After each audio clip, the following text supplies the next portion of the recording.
my education and career background, my IT career started when I was 6th grade, so more than 20 years ago. And I was just become very enthusiastic about programming. Actually, both my parents are IT professionals. My father is my first IT teacher. And even before that, I was competing in mathematics. So mathematics, computer science, they go hand in hand. I graduated Sofia High School of Mathematics, which is one of the best schools in Bulgaria, but it's particularly focusing on mathematics and computer science. And in there, I got very into doing competitions, mathematical and computer programming. And like all young programmers, the first thing I was very enthusiastic about was doing games. I started doing some computer games, say Reverse Seed, Tetris, stuff like that. I did that for a while. I really believe that I'm going to be a computer game developer someday because it very well combines mathematics and computer programming. But what do you know? Machine learning is even better for that. I graduated Sofia University, bachelor's subject informatics, and then I graduated master's artificial intelligence.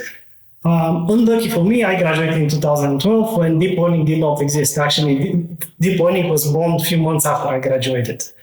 I started my career, actually I worked even before that, but my serious career started in VMware Bulgaria, where I worked for 4 years, mostly backend developer, but I learned a lot of new technologies. Mostly I went to the corporate world, working in a corporate company. After that, I found one opportunity about machine learning here in Bulgaria. The company is called Science. It was a lot of fun, being able to combine my passion about machine learning and actual work. After 6.5 years in Science, I moved on to Microblink, which is, again, an AI company focused on extracting information from identity documents.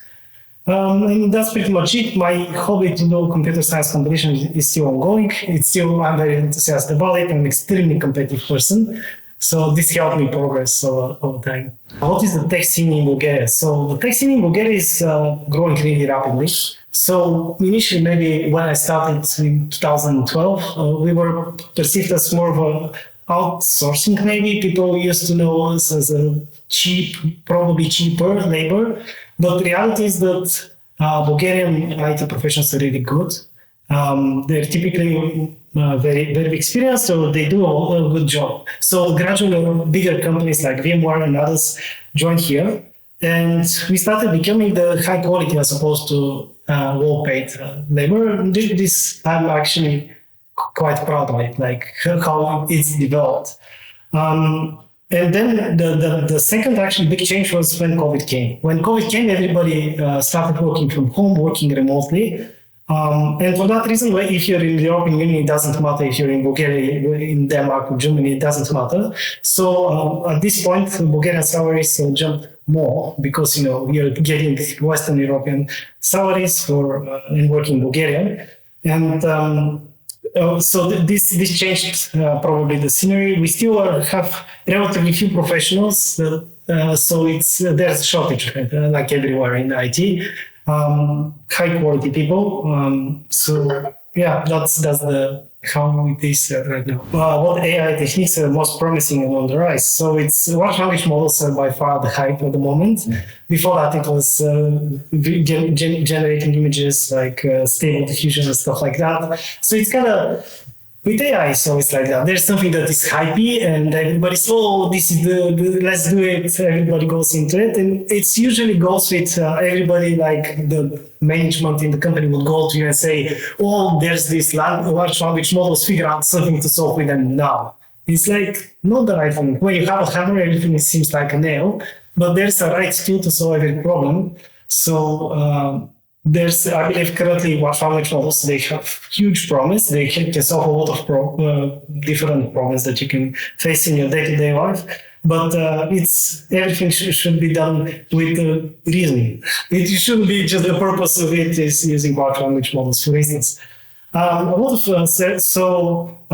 that, transformers, they're still very applicable, I would say. We use transformers for a lot of things in our day-to-day development. I don't think they're going away anytime soon. So a lot of these technologies have this advantage that you can use something that somebody trained for a long time on a lot of compute, and then you can make use of that and just do some fine tuning or transfer it to your problem and then go from there. It's kind of democratizing this, because otherwise everybody needs to spend, I don't know, a gazillion carbon footprint, gazillion ton of carbon footprint or whatever just to train a model.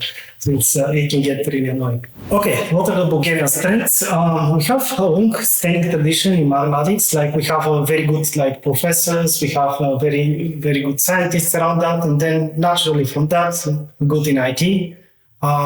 Some of the best educational institutions that we have is Sofia University is definitely the best, but we have Technical University, Sofia, New Bulgarian University. We have a lot of private universities these days, like the government-funded universities are not enough to provide enough professionals, so we have it's becoming a business, and probably it's becoming a business everywhere.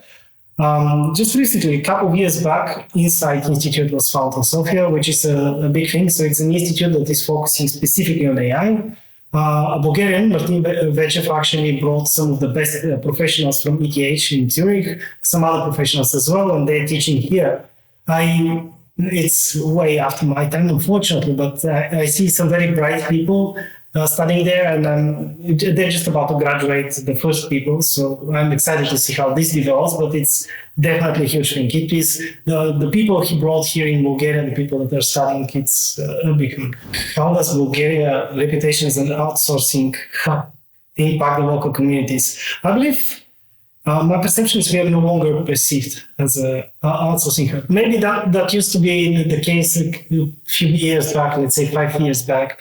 Probably no longer that much. Like, as I said, salaries are now comparable to many other places in Europe.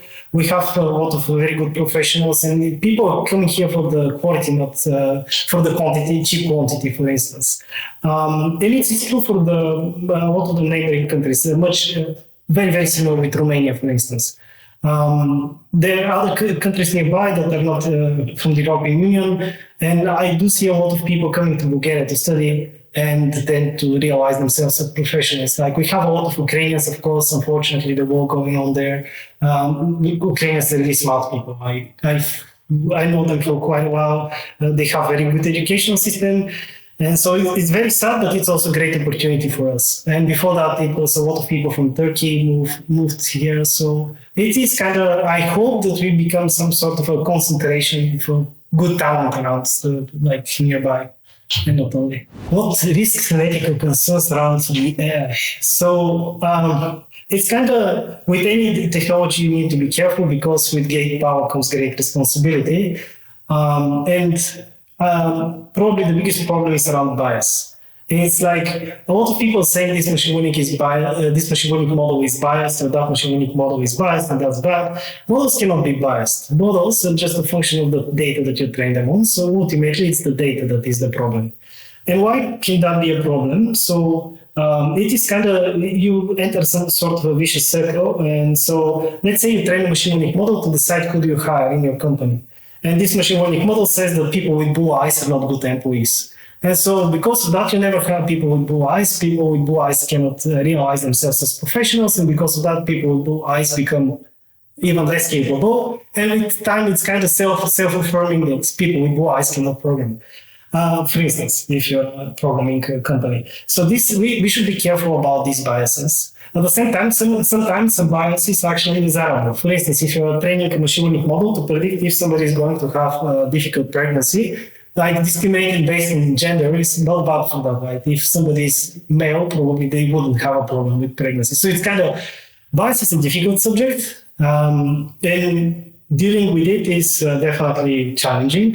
There are a lot of people that are focusing their research on this these days. And also there are different definitions of what it means to avoid bias. Is it to give equal opportunity to everybody? Is it to be striving for equity, which is a bit different thing?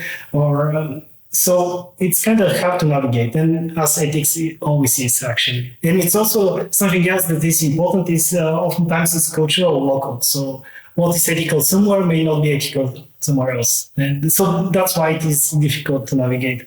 And the other thing that I noticed, people are more ready to accept some sort of deficiency in a human being than an AI. So AI may drive a car thousands of miles and then only have one crash, but a human may have a crash every few hundred kilometers, but it's a human that have this crash, not an AI. So it's just people are more willing to accept the error of a human than AI. So that's another challenge we need to face. Yeah, as a machine learning major, some of the biggest challenges we face are AI is like computer programming, but on steroids. So it has some bigger, some more challenging problems. In particular, it's always hard to put a deadline for releases and to estimate when exactly you're going to release something. But with AI, you don't even know if you're going to solve it. Like you're solving problems that are, by definition, you're doing research, you're solving an unsolved problem before. So it's kind of, you don't know always that you're going to be able to solve the problem at all. And even if you do, you don't know when.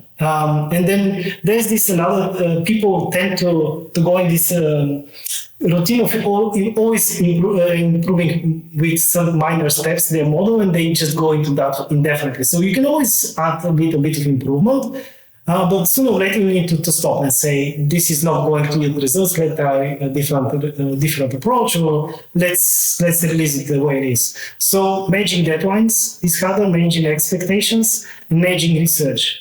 Another thing is that it is sometimes challenging to distinguish between a bad approach and a bad researcher that is trying the approach. So it could be this is the right approach, but the person trying it is not the right person to try. So and it's not like peer review is much easier when we're talking about source code. When we're talking about research, somebody needs to repeat the research, or somebody needs to go through it very thoroughly in order to detect all the potential problems. So these are definitely added challenges around AI. Okay, if you're a young person that wants to start with AI, I believe the most important thing is one maths. You shouldn't be scared about these complex formulas. You shouldn't be like, you should know linear algebra and analysis at the very least, so that you can read the research. Otherwise, you wouldn't understand it. You should be ready to fail. That's with all research, actually. It's not always what you try is going to work. And yeah, in general, curiosity, of course, is important, but also knowing what you don't know is important. That's always true for any young person that's starting with anything. And another thing that I believe is important is I don't believe in the separation between AI developer and regular developer. You need to be a good developer to be a good AI developer. Otherwise, you're just doing research for the sake of research. It's not going to hit production, and it's actually walking the most interesting part probably of releasing a product, but you're not solving some of the bigger challenges. And this is very important as well. You should not think it's always going to be just the research. It is everything from research to putting things in production. That is our job. Yeah, so were there any mentors that influenced my path? Yes, like as I mentioned, my father is the first one. I have a twin brother. So he's also a mentor I use permanently because he's a person that is approximate my level. But yes, my father is the first one that taught us how to program. And then during these years where I competed, usually a bit older students than you are the best mentors to teach you how to compete. And then once, of course, in every company I worked, I had some different mentors. For instance, I did 2 internships in Google. My mentors there taught me a lot of things. And I met a lot of smart people there that taught me a lot of things. Specifically around AI, I actually, as I mentioned, when I graduated, deep learning was still not a thing. Actually, the term was invented, but nobody was doing deep learning yet. So I started learning deep learning afterwards. And so people like Andrei Karpathy, Jan Goodfellow, people like that, they started me on this. There's Antonio Torralba. He's not that famous as Karpathy and others, but I found his lectures particularly entertaining and a huge inspiration for the lectures I myself am giving these days. So he has this both very funny, entertaining, and at the same time educational manner of teaching. Everywhere I've worked, my colleagues are my mentors. I'm their mentor, they're my mentor. This is one of my biggest motivations to work, so that I can feel that I'm growing, developing, and learning. What I look for when hiring junior members. So in general, junior members, ignoring the field, the most important thing about them is to know what they don't know. So if you're a junior person, admitting that you don't know something, and then if you admit it, then somebody can teach you. The ability to learn fast is definitely important. It's not like nobody's perfect. I don't expect anyone, especially when they're junior, to be perfect. But if I interview you and you don't know the answer, if you say that you don't know the answer, that is going to be very positive in my mind, as opposed to trying to invent something that has nothing to do. And the other advice the other thing I look for is people should not be like in a rush that they should accomplish things now. They should know that it's going to take time to learn, and that should be their focus. Like in my mind, also a very bad signal is if somebody is just interested in the amount of money, the title they get, or something like that. I don't think, especially in the earlier days of your career, that should not be the focus. The focus should be that you're learning, you're developing, you're growing. What accomplishments or contributions to my tech career am I most proud of? I'm proud of, like, from my competitions, I've earned a lot of prizes, like I've won quite a few of them. I'm proud with that. I'm proud with what I want over the years. So I'm actually very active in different communities, say Stack Overflow. I have decent reputation, I would say, there. So these are all things that I learned from, but at the same time I contribute with them. So I helped, according to Stack Overflow, a few tens of millions of people. So that says something. I'm most proud of the teams I've built in the companies I've worked with, like, and including growing junior people to becoming managers of very senior people. And it's to me, the most important thing is the relationship I built with these people. I consider them my friends. I believe they consider me their friend. And so it's always been a trusting and mutually supportive relationship. And I tend to go with them, like when changing jobs, I try to take them with me because they're, as I said, my friends, but I also believe they're great professionals. And this is probably the thing I'm most happy with in my career. Where do I see the biggest opportunities for AI to have a positive impact? I believe pretty much everywhere. It's like when electricity was invented, where could it have positive impact? Pretty much everywhere. I believe monotonous repetitive work should be automated because AI doesn't get tired and it doesn't get distracted. It's more reliable and also cheaper. And at the same time, we should, like, not everything can be automated. I don't believe this that everybody is going to be left without a job. I believe creativeness is not going to be replaced. It's going to be changed. Like, yes, we have these stable diffusion models, they can generate out now, but we shifted the creativity in prompts for, like, image generation, for instance. I really think that medicine has great potential for developing autonomous driving. Like, I'm not a great driver myself, but that's because I believe this is an obsolete skill in, 10 years. Why would I learn how to do it when it's going to be happening automatically for me, for instance? So it has a great potential pretty much everywhere. What lessons did I learn and what advice would I give to my younger self? Well, it's pretty much what I would look for in a junior person.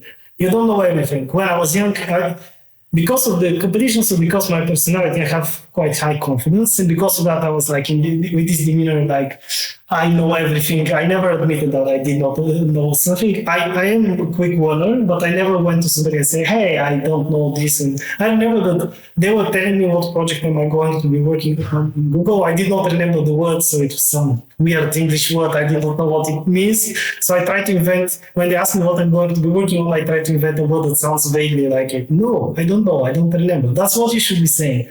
And the other thing is take it slow. You don't expect that things are going to happen from today to tomorrow. It's taking a while. Take your time. And in my opinion, actually, I did well. I learned a lot of things. My career developed well. I'm happy that I had this corporate experience before moving to startups, AI. The two are combining well. There are things that I would do better, but there always will be. That's what I would say. How do I see AI and ML developing in the next few years? Wow. And what breakthroughs do I anticipate? I believe that is a very, very challenging question. One of the smartest people I knew, we were discussing about technological singularity, the moment where AI is going to be able to develop itself to be better than it currently is. So pretty much at this point, it's out of hands.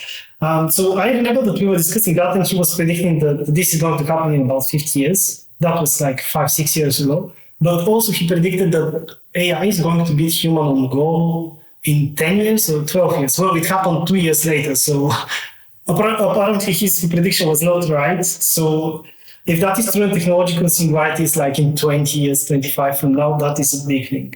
AI is growing so fast. Like, if you think about it, it's been 11 years since deep learning is around. Like, and since then, it's been like every year we have multiple great innovations. But I believe that this around how to build ethical AI is going to stick around, and we're going to have to resolve it somehow. How to policymakers around AI also are going to have to do a lot of job. Like, it is like AI has great potential to do good, but it also has great potential to do bad. Like, we see that with fake news and deepfakes these days. You can make a very convincing video. Probably you can put a video of myself telling a lot of other bullshit instead in front of the camera in the future, and that's bad. Like, we should kind of try to balance between the good, the bad policy. So I believe there will be a lot of changes, but it is very hard for me to predict what is going to be the next breakthrough. If I was able to do that, probably, yeah, we would be having a different conversation. Which fields and industry will be the most disrupted? I believe the immediate impact will be the ones that involve a lot of manual, repetitive, continuous work, like manual annotations. I don't know. For instance, we're currently doing extracting, digitizing documents. So you take a snap of the document and you're extracting information from these documents. And currently, this is being performed on many government institutions by humans that are staying at the screen all day long. It's hilarious to do that in the 20th century. I just a few years back I noticed one of the main, like in Great Britain, about 30,000 people are dying because of ugly handwriting per year. Like in 21st century, because of ugly handwriting, when you go to the pharmacist, they cannot read the prescription you get. They give you the wrong medicine, you die. 30,000 people. It's like, I really hope that medicine, like pharmacy industry and everything, they get more digitized, they get more automated, and we prevent these deaths. So this also diagnosis, like for severe diseases like cancer, this should definitely be automated. And I believe probably there will always be, because of, again, ethics, morals, stuff like that, probably there will always have to be a person that is involved in that diagnosis, not directly an AI producing it, but still AI would improve greatly the accuracy of these. So these and a lot of other things that, like, for instance, building a website, doing in computer science, a lot of the things that are actually, I don't know, repetitive. If you build a website for, I don't know, auto tires or whatever, building the second website of auto tires should be snap. These things that are requiring more of a repetitive, less creativeness in general. The future of the Bulgarian tech scene. I really hope that we turn into a hub here, like with the inside joining, with a lot of startups starting. I really hope that we become the hub in the region, or not only the region. So we have great smart people that can teach other people. We have, I don't know, the country is beautiful, and we have very, very good conditions for such people. So I really hope that we become more focused on that. And it cannot be just from the testing, it should also be kind of government policy that we should be focusing on that, investing more in it, trying to grow the community. And it is happening in recent years. We see significant growth in investments, interest from other people, companies, and so on.